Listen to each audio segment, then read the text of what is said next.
চাচাতো বোনের সাথে রাতে যেভাবে কাজ করলাম গল্পটি সম্পূর্ণ শুনলে আপনারা মেশিন দিয়ে টপ টপ করে পানি চলে আসবে, আপনারা হাতের কাজ করতে বাধ্য হবেন। তাই হাতের কাজ করার আগে অবশ্যই হাতের কাছে টিস্যু রাখবেন। যখন আমি শহরে এলাম তখন আমার চাচার মেয়ের রুমে থাকতাম। সে আমার থেকে ছোট ছিল। প্রতিরাত যখন আমি কাজ থেকে ক্লান্ত হয়ে পড়তাম তখন আমার রুমে গিয়ে ঘুমিয়ে পড়তাম। আমার চাচার মেয়ে আমার পাশেই ঘুমাত। সেই রাতে আমি একটু দেরি করে বাড়ি ফিরলাম এবং এসেই রুমে গিয়ে মাথা রেখে শুয়ে পড়লাম। কিছুক্ষণ পর বোন সেখানে চলে এল। তারপর সে আমার চুলে হাত বুলাল এবং আমার পায়ের কাছে বসে গেল। হঠাৎ সে কিছু করতে শুরু করল যা অনুভব করে আমার ক্লান্তি দূর হতে লাগল। তারপর সে বলল, যতক্ষণ তোমার ক্লান্তি দূর না হবে ততক্ষণ তোমাকে আরাম মিলবে না কি। তারপর বোন সারারাত আমাকে। হ্যালো বন্ধুরা, আজকের এই গল্পে আপনাদের সবাইকে স্বাগতম। আমার নাম শচীন। আমি যে মেয়ের রুমে থাকতাম আমার মনে হয়েছিল সে ছোট, কিন্তু সে মোটেও ছোট ছিল না। সে এতটাই বুদ্ধিমতী ছিল যে 7 বছরের একটি ছেলের দেখাশোনা করতে পারত। আসলে আমি কাজের সূত্রে শহরে এসেছিলাম এবং আমার চাচার বাড়িতে থাকতে শুরু করি। আমার মা আমাকে অবিবাহিত ছেলেদের সাথে থাকতে দিতে রাজি ছিলেন না। তিনি বলেছিলেন, শহরে তোমার চাচার বাড়ি আছে, তুমি সেখানেই থাকবে।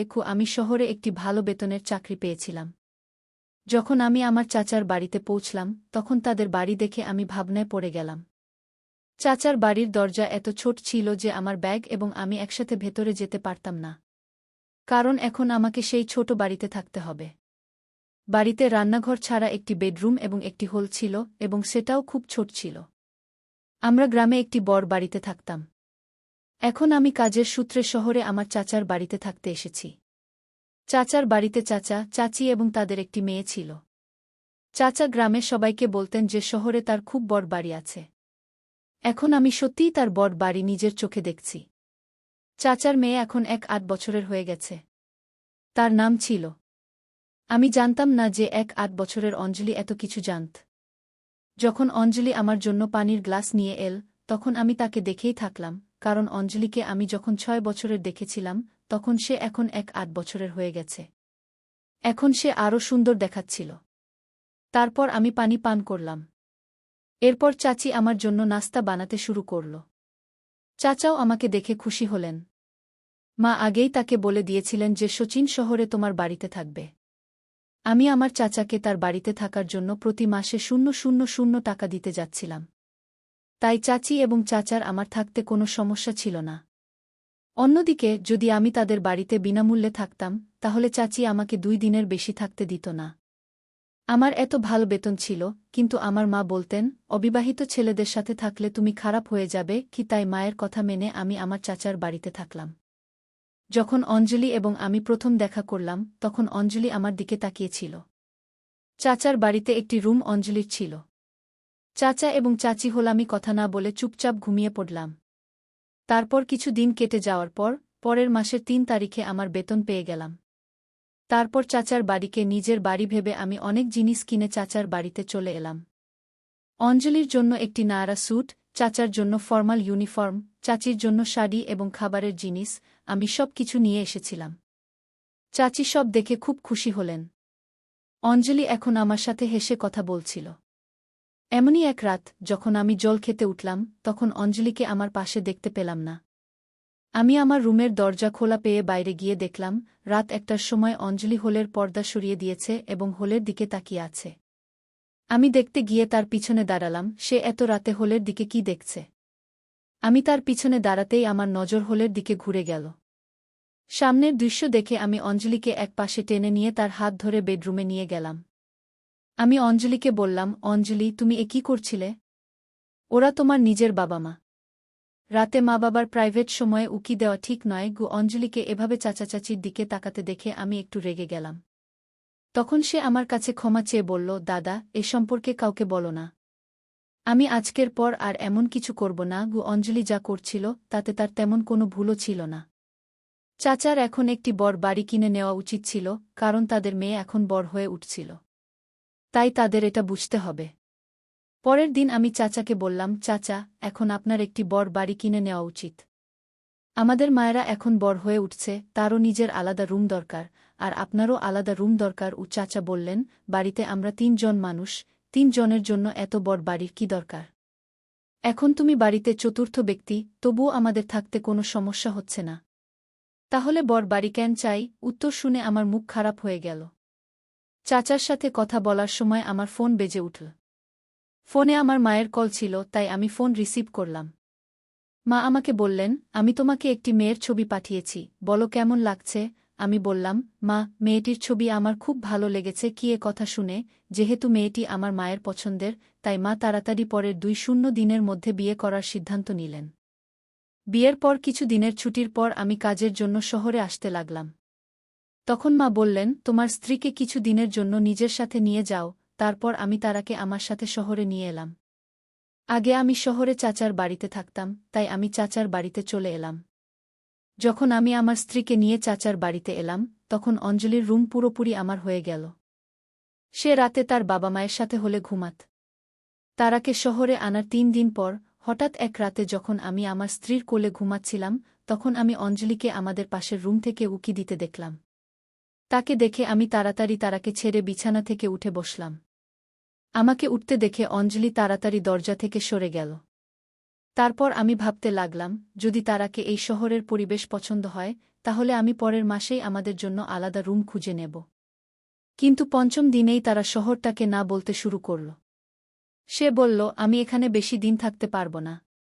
আমার গ্রামে থাকার অভ্যাস, এখানকার জলও আমার পছন্দ নয়, বাতাসও নয়। তারপর হঠাৎ তারার স্বাস্থ্য খারাপ হয়ে গেল। এতদিন থাকার পরও আমার কোনো সমস্যা হয়নি, কিন্তু তারার ব্যথা শুরু হল।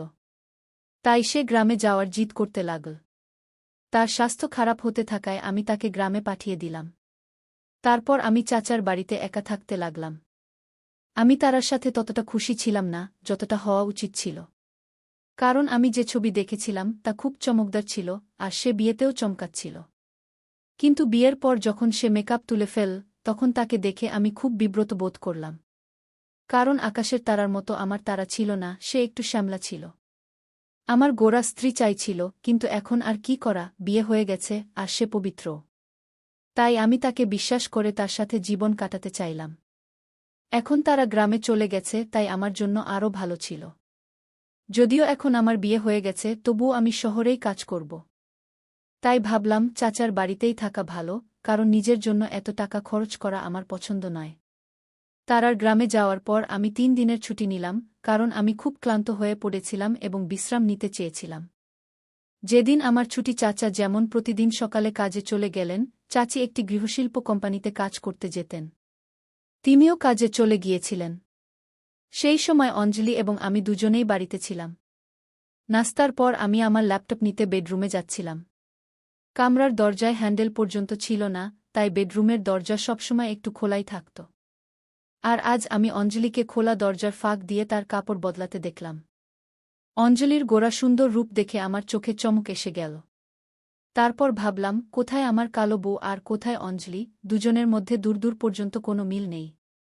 অঞ্জলি অনেকদিন ধরে আমার আশেপাশে ছিল, কিন্তু আমি তাকে কখনো এভাবে দেখিনি। তার গোরা রং দেখে বললাম, হায় রে আমার কপাল।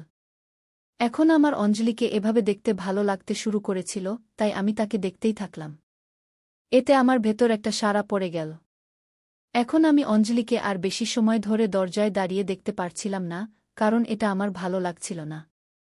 যখন অঞ্জলি প্রস্তুত হয়ে কামরা থেকে বেরিয়ে এল, আমি তাকে দেখেই থাকলাম। সে অত্যন্ত সুন্দর দেখাচ্ছিল। চাচা চাচি মধ্যবিত্ত ছিলেন, কিন্তু অঞ্জলি একটা হাই ক্লাস মেয়ের মতো থাকত। সে দেখতে খুব সুন্দর ছিল, তাই কোনো কাপড়ই তার উপর ভালো লাগত। সেই রাতে অঞ্জলি আমার কামরায় ঘুমাতে এল। সে বলল, ভাবি গ্রামে চলে গেছেন, এখন আমি আবার আমার রুমে আরামে ঘুমাতে পারব। সে আর হলেও ঘুমাতে চাইছিল না, তাই আমি তাকে আগের মতো আমার পাশে ঘুমাতে দিলাম। রাতে কামরায় অন্ধকার ছিল। কিছুক্ষণ পর আমি কারো হাঁটার শব্দ শুনলাম। আমি কামরার লাইট জ্বালালাম, তখন দেখলাম অঞ্জলি তার কাপড়ের পাশে দাঁড়িয়ে আছে। আমি তার কাছে গেলাম এবং কিছু না বলে আমার শার্ট খুলে রেখে লাইট বন্ধ করে ঘুমিয়ে পড়লাম। আমার মনে হল অঞ্জলিও তার কাপড় বদলাতে দাঁড়িয়েছিল, তাই লাইট বন্ধ করে দিয়েছিলাম। কিছুক্ষণ পর আমি আবার লাইট জ্বালালাম, তখন অঞ্জলি ছোট ছোট কাপড়ে ছিল। আমি তাকে এভাবে দেখে লজ্জা পেলাম এবং আবার লাইট বন্ধ করে ঘুমিয়ে পড়লাম। পরের দিনও আমার ছুটি ছিল, কারণ আমার ছুটি পুরো 3 দিনের ছিল। তাই আমার বন্ধু আমাকে বলল যে আজ আমাদের কোথাও বেড়াতে যাওয়া উচিত। তাই আমি আমার বন্ধুর সাথে দুপুরে বেড়াতে গেলাম। তখনই আমি অঞ্জলিকে একটি দামি ক্যাফেতে বসে থাকতে দেখলাম। তার সখীরা খুব হাইফাই লাগছিল। সে বাড়ি থেকে আলাদা আলাদা কাপড় পরে বেরিয়েছিল, আর এখন আমি অঞ্জলিকে একেবারে অন্য রকম কাপড়ে দেখছিলাম। তারপর আমি উঠে গিয়ে অঞ্জলির সাথে দেখা করলাম। আমি তাকে বললাম, এসব কি? সে আমাকে তার সখীর কাছ থেকে আলাদা নিয়ে গেল এবং বলল, শচীন, আমি আজ রাতে তোমার সব প্রশ্নের উত্তর দেব। এখন তুমি এখান থেকে চলে যাও, প্লিজ। আর হ্যাঁ, তোমার মুখ বন্ধ রাখো যতক্ষণ না আমি তোমার প্রশ্নের উত্তর দিই। তারপর রাতে যখন চাচা চাচি ঘুমাতে চলে গেলেন, তখন আমি অঞ্জলিকে জিজ্ঞাসা করতে শুরু করলাম, অঞ্জলি, আমি দুপুরে যা দেখলাম তার মানে কি? তখন সে বলল, এসব হাই ক্লাস লাইফ ছিল, কারণ আমি এভাবে থাকতে পারি না। অঞ্জলি 8 বছরের মেয়ে ছিল, কিন্তু আমি তার ব্যবহার ও কথায় বড় পার্থক্য দেখলাম। আমার সাথে কথা বলতে বলতে সে আমার কাছে চলে এল।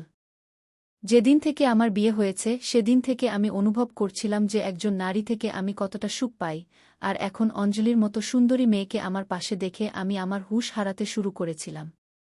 কিন্তু যেই আমার হুঁশ ফিরল এবং আমি অঞ্জলিকে আমার থেকে দূরে সরালাম, তখন আমার মনে হল না যে অঞ্জলি আমার চাচার মেয়ে, কারণ তার ব্যবহারে আমার তা মনে হয়নি। সেই রাতে আমি তাকে আমার থেকে দূরে সরিয়ে ঘুমাতে চলে গেলাম এবং সকালে উঠার আগেই কামরা থেকে বেরিয়ে গেলাম। আমি হলে বসে নাস্তা করছিলাম, যখন অঞ্জলি কামরা থেকে বেরিয়ে এল, তখন আমি তাকে খোঁড়াতে খোঁড়াতে হাঁটতে দেখলাম। আমি বুঝতে পারছিলাম না যে সে কেন এভাবে পায়ে খোঁড়াচ্ছে। আমার মনে হল হয়তো তার পায়ে কিছু লেগেছে। যখন চাচির নজর তার উপর পড়ল, তখন চাচি তাকে জিজ্ঞাসা করলেন, অঞ্জলি, তুমি এত খোঁড়াচ্ছ কেন? তোমার পায়ে কোনো সমস্যা আছে? এতে সে বলল, শচীন আমার থেকে ভালো জানে যে আমার পায়ে কী সমস্যা আছে।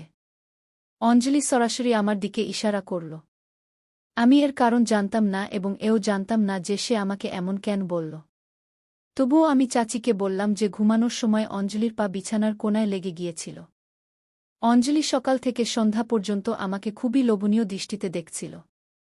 তারপর আমি ভাবলাম, যেই চাচি কাজে যাবেন, আমি তাকে এমন মিথ্যা বলার কারণ জিজ্ঞাসা করব। সেই সময় অঞ্জলি আমাকে বলল, আজ আমি শুধু আমার মায়ের সামনে খোঁড়াচ্ছিলাম, কাল বাবার সামনেও এভাবেই খোঁড়াব। আরও অনেক কিছু করতে পারি আমি, যদি তুমি আমাকে তা না দাও যা আমি চাই। সে বলল, যখন তোমার কোনো কিছুরই প্রয়োজন নেই, তখন আমি তোমাকে কিভাবে কিছু দিতে পারি? তখনই অঞ্জলি আমার কাছে এল। তারপর সে বলল, ঠিক আছে, তুমি যা চাও তা আমার কাছ থেকে নিতে পারো। এবং সে আমার সামনে তার বাহু প্রসারিত করে দাঁড়িয়ে রইল। আমি বুঝতে পারলাম না সে কি বলছে। তখনই সে আমার হাত ধরে তার কোমরে রাখল এবং বলল, তুমি যা চাও আমার সাথে করতে পারো, কিন্তু এর জন্য তোমাকে আমাকে কিছু অর্থ দিতে হবে। তখন আমার মনে পড়ল, গত রাতেও সম্ভবত অঞ্জলি আমার প্যান্ট থেকে কিছু টাকা নিচ্ছিল, কিন্তু তবুও আমি তাকে কিছু বলিনি। কিন্তু এখন সে চরম সীমায় পৌঁছে গেছে। সে টাকার জন্য এত অল্প বয়সে অবাঞ্ছিত কাজ করতে প্রস্তুত ছিল। সে জোর করে আমার হাত তার কোমরে রাখল। আমি তাকে বললাম যে এটা সব ভুল, কিন্তু সে একটাও শুনল না এবং তারপর সে আমাকে জড়িয়ে ধরল। তারপর কোনোমতে আমি অঞ্জলি থেকে দূরে সরে গেলাম। সে আমাকে আবার তার দিকে টেনে নিল। তারপর সে বলল, এখন আমাদের মধ্যে কেউ নেই, তুমি আমার কাছ থেকে যা চাও নিতে পারো। অঞ্জলি কথা বলছিল, তখনই দরজায় চাচি এসে পড়লেন। চাচি যখন আমাদের দেখলেন, তখন অঞ্জলি আমার থেকে বেশি দূরে ছিল না। চাচি অঞ্জলিকে বললেন, অঞ্জলি, তুমি এসব কি করতে যাচ্ছ? অঞ্জলি নির্ভয়ে চাচিকে বলল, আমি কি ভুল করছি? আমিও একটি ভালো হাই ক্লাস জীবন যাপন করতে চাই, তাই আমি তাই করছি যা আপনি করেন। আপনি কি আপনার ম্যানেজারের সাথে এমন কিছু করেন না এবং তার কাছ থেকে টাকা নেন না? আমি এসব দেখেছি। এখন আমার কাছে আমার বাড়িতে বেশি টাকা উপার্জনের উপায় পেয়েছি, তাই আমি তার সাথে এসব করতে প্রস্তুত। তখন চাচি অঞ্জলির উপর চিৎকার করে উঠলেন। তিনি অঞ্জলিকে বললেন যে তুমি খুব বোকা, তোমার বড়দের সাথে কথা বলার কোনো বুদ্ধি নেই।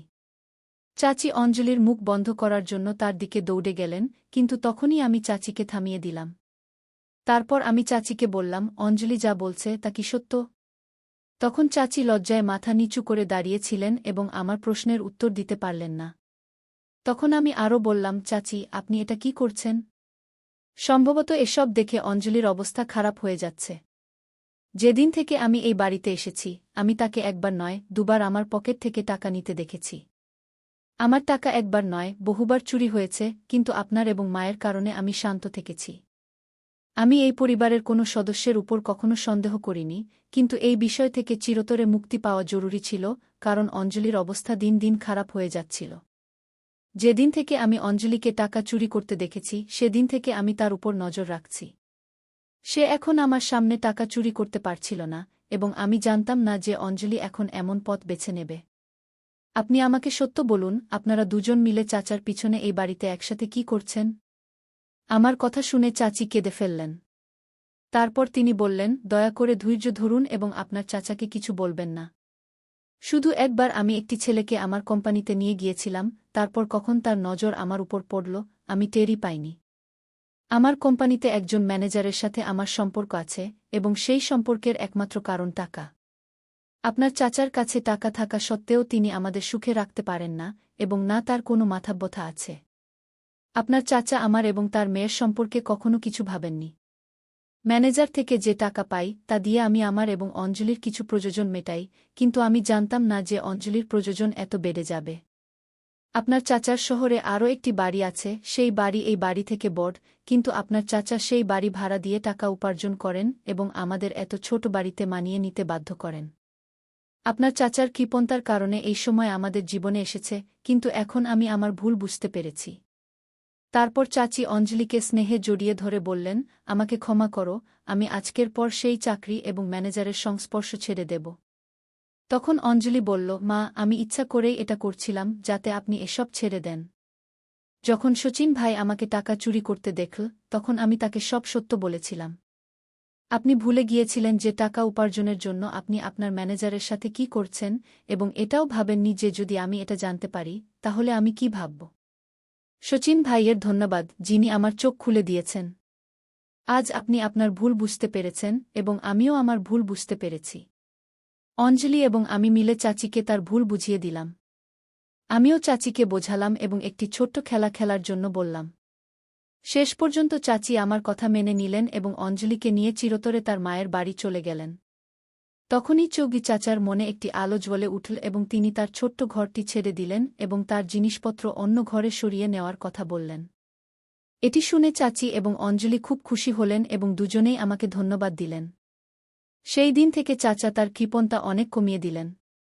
আমিও জীবনের পথে আমার মা ভালোভাবে শিখিয়েছিলেন যে জীবনে টাকা সঞ্চয় করা উচিত, কিন্তু প্রথমে নিজের পরিবারের মানুষদের খুশি রাখার পর। যদি কেউ তার স্ত্রী এবং বাচ্চাদের সব বিষয়ে না বলে দেয়, তবে ঘরের ব্যক্তি ভুল পথে যেতে পারে। একজন মানুষ নিজের এবং নিজের পরিবারের জন্য উপার্জন করে। একভাবে কৃপণ হওয়া ভালো, কিন্তু এতটাও কৃপণ হবেন না যে আপনার পরিবার কোনো ভুল পথে চলে যায়। আমাদের কৃপণতার কারণে কখনো কখনো আমাদের ঘরের কেউ দুর্ভাগ্যের দিকে যেতে পারে। আমাদের এই বিষয়েও ভাবা উচিত। টাকা সঞ্চয় করুন, কিন্তু এতটাও নয় যে আপনি আপনার জীবন যাপন করাই ভুলে যান। তাই আমার প্রিয় বন্ধুরা, এটি ছিল আমাদের আজকের ছোট্ট গল্প। আপনি এই গল্পটি কেমন লাগলো তা কমেন্ট করে অবশ্যই জানান। যদি আপনি এই গল্পটি পছন্দ করেন তবে এটি লাইক করুন এবং আপনার বন্ধুদের সাথে শেয়ার করুন। যদি আপনি এমন আরও ইন্টারেস্টিং এবং রোমান্টিক গল্প শুনতে চান তবে চ্যানেলটি সাবস্ক্রাইব করুন এবং বেল আইকন অন করুন যাতে আপনি আমার প্রতিটি গল্প সময়মতো পেতে পারেন। কাল দেখা হবে আরও একটি নতুন গল্প নিয়ে। ধন্যবাদ।